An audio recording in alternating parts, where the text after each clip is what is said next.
దేవుడా, అందరికీ మంచి బుద్ధిని ఇవ్వు.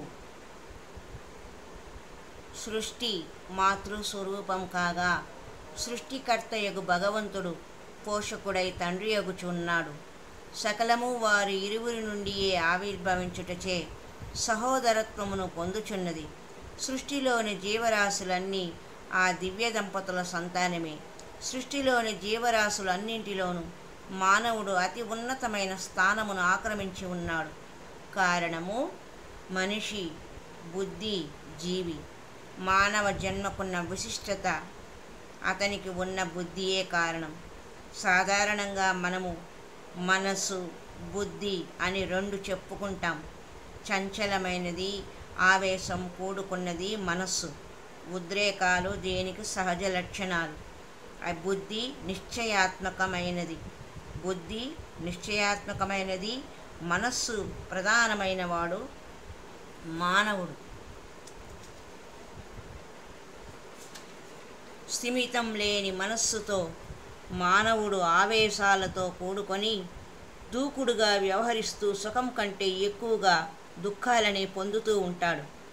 ఏ పనైనా చేసే ముందు బాగా ఆలోచించి చేయాలి అని పెద్దలు చెబుతూ ఉంటారు. మనస్సును బుద్ధి యొక్క మార్గదర్శకంలో ఉండునట్లు చూసుకోవాలి. ఆవేశాలను నియంత్రించుకొని ఆలోచనకు ప్రాధాన్యత ఇవ్వాలి. అప్పుడే తలపెట్టిన కార్యాలు సమర్థవంతంగా నెరవేరుతాయి. బుద్ధి మనస్సును అనుసరించిందా ధృతరాష్ట్రుని అనుసరించిన గాంధారి అవుతుంది. ధృతరాష్ట్రునిది పుట్టుకతో వచ్చిన గుడ్డితనమైతే పతివ్రత ధర్మం అంటూ గాంధారి గుడ్డితనాన్ని కోరి తెచ్చుకున్నది. ఇలా ఇద్దరూ అంధులు కావడం వలన వారి సంతానమైన కౌరవులు ఎలా పెరిగారో, ఎలా ప్రవర్తించారో, చివరకు ఏ గతి పట్టారో అందరికీ తెలిసిన విషయమే. బుద్ధి ప్రధానంగా ఉండే వ్యక్తి వివేకవంతుడై తన భావాలలో, ఉద్దేశాలలో దివ్యత్వాన్ని కనబరుస్తాడు. మహానుభావులందరూ బుద్ధిమంతులే. బుద్ధిమంతులైన వారే కృతకృత్యులవుతారు. బుద్ధిని రెండు రకాలుగా చెబుతారు. సుబుద్ధి, కుబుద్ధి లేదా వక్రబుద్ధి అంటారు. సుబుద్ధి అనగా మంచి బుద్ధి, కుబుద్ధి అంటే దుష్టమైన బుద్ధి. మంచి బుద్ధిని కలిగి ఉండడానికి మనము ప్రయత్నించాలి. మంచి వాళ్ళతో సహవాసము, మంచి పుస్తకాలను చదవడము, మంచి అలవాట్లను ఏర్పరచుకోవడము బుద్ధిలో మంచితనాన్ని పెంచుతాయి.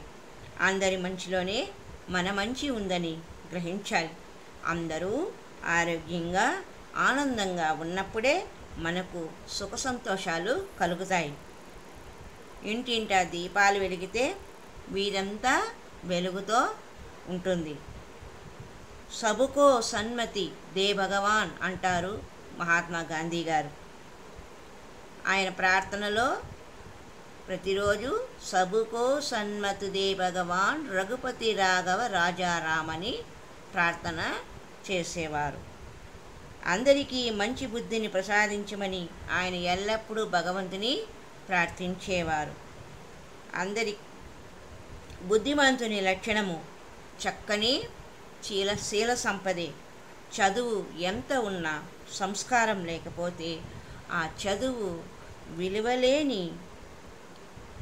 విలువలేనిది అవుతుంది.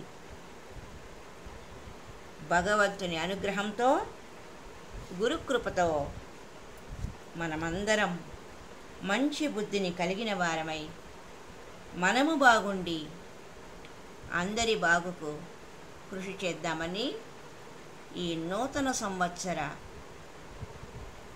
శుభ సందర్భంగా మంచి నిర్ణయము అందరం తీసుకోవాలని ఆశిస్తూ, ఆకాంక్షిస్తూ మీ హితైషిణి. హరి ఓం తత్సత్. సర్వే జనా సుఖినో భవంతు. లోకా సమస్త సన్మంగళాని సంతు. జై గురుదేవ్, జై గురుదేవ్, జై గురుదేవ్.